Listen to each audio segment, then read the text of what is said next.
লক্ষ্মীর ভাণ্ডারের টাকা ফেরত নেবে নতুন সরকার। কাদের টাকা ফেরত নেবে? নতুন সরকার গঠনের পর লক্ষ্মীর ভাণ্ডার প্রকল্প নিয়ে বড় আপডেট সামনে এসেছে। কি সেই বড় আপডেট? তবে সাধারণ মানুষ উপভোক্তাদের আতঙ্কিত হওয়ার কোনো কারণ নেই। নতুন মন্ত্রিসভার বৈঠকের পর নারী ও শিশু সমাজ কল্যাণ দপ্তরের মন্ত্রী অগ্নিমিত্রা পাল জানিয়েছেন, আগে সরকার কোনো জনকল্যাণমূলক প্রকল্প বন্ধ করা হচ্ছে না, বরং যারা এতদিন সুবিধা পেতেন তারাও ভবিষ্যতে সুবিধা পাবেন এবং নতুন কিছু উপভোক্তাকেও অন্তর্ভুক্ত করা হতে পারে বিভিন্ন প্রকল্পের মধ্যে।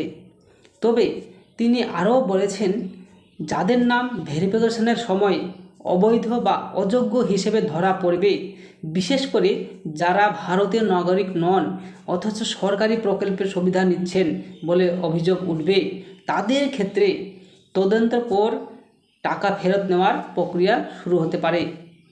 অর্থাৎ এই সিদ্ধান্ত সাধারণ সমস্ত লক্ষ্মীর ভাণ্ডার উপভোক্তাদের জন্য নয়, শুধুমাত্র যাচাইয়ের পর যাদের বিরুদ্ধে অনিয়ম প্রমাণিত হবে তাদের ক্ষেত্রেই প্রযোজ্য হতে পারে বলে ইঙ্গিত দেওয়া হয়েছে। মন্ত্রী আরও স্পষ্ট করলেন যে প্রকল্প বন্ধ হওয়ার কোনো সিদ্ধান্ত নেওয়া হয়নি।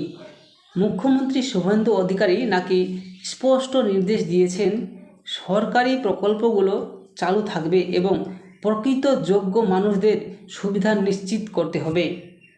তাই সাধারণ মানুষকে গুজব বা ভুয়ো খবর শুনে আতঙ্কিত না হয়ে সরকারি নির্দেশ ও ভেরিফিকেশন সংক্রান্ত অফিসিয়াল তথ্যের দিকে নজর রাখার পরামর্শ দেওয়া হচ্ছে। এখানে অভারতীয় বা অযোগ্য উপভোক্তা বলতে কী বোঝানো হচ্ছে, সেই বিষয়টা নিয়ে এখন সবচেয়ে বেশি আলোচনা চলছে। বক্তব্য অনুযায়ী যেসব ক্ষেত্রে নিয়ম ভেঙে বা ভুল তথ্য দিয়ে সরকারি প্রকল্পের টাকা নেওয়া হচ্ছে বা হচ্ছিল, শুধুমাত্র সেই ধরনের ক্ষেত্রেই যাচাইয়ের পর ব্যবস্থা নেওয়া হতে পারে। উদাহরণ হিসাবে বলা হচ্ছে, যদি কোনো উপভোক্তা মারা যাওয়ার পরেও দীর্ঘদিন তার অ্যাকাউন্টে লক্ষ্মীর ভাণ্ডার টাকা ঢুকতে থাকে, তাহলে সেই টাকা ফেরত চাওয়া হতে পারে। আবার যাদের নথিপত্র যাচাইয়ের সময় অযোগ্য বা অবৈধ হিসেবে চিহ্নিত করা হবে, তাদের ক্ষেত্রেও তদন্তের পর পদক্ষেপ নেওয়া হতে পারে বলে দাবি করা হচ্ছে।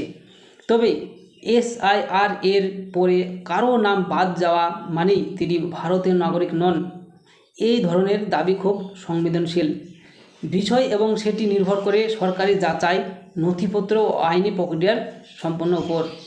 শুধুমাত্র চূড়ান্ত সরকারি সিদ্ধান্ত বা আইনি রায়ের ভিত্তিতেই কাউকে অযোগ্য বা অবৈধ বলা যেতে পারে, তাছাড়া অবৈধ বলা যাবে না। ভিডিওতে যে বক্তব্য তুলে ধরা হচ্ছে তার মূল কথা হলো, যেসব ব্যক্তি প্রকৃত যোগ্য উপভোক্তা এবং যাদের নাম চূড়ান্ত তালিকায় রয়েছে তাদের আতঙ্কিত হওয়ার কোনো কারণ নেই। সরকারি প্রকল্পের সুবিধা তারা আগের মতো যেভাবে পেত সেভাবেই তারা পাবেন বলে জানানো হয়েছে। আর যাদের বিরুদ্ধে অনিয়ম বা ভুল তথ্যের অভিযোগ প্রমাণিত হবে, শুধুমাত্র তাদের ক্ষেত্রেই টাকা ফেরতের মতো পদক্ষেপ নেওয়া হতে পারে।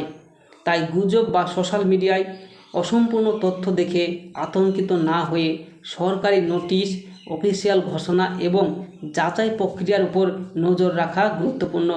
এই গুরুত্বপূর্ণ তথ্যটি যদি আপনার ভালো লাগে, অবশ্যই আপনার বন্ধু বান্ধবদেরকে শেয়ার করবেন এবং আমাদের চ্যানেলের সঙ্গে থাকবেন। ধন্যবাদ।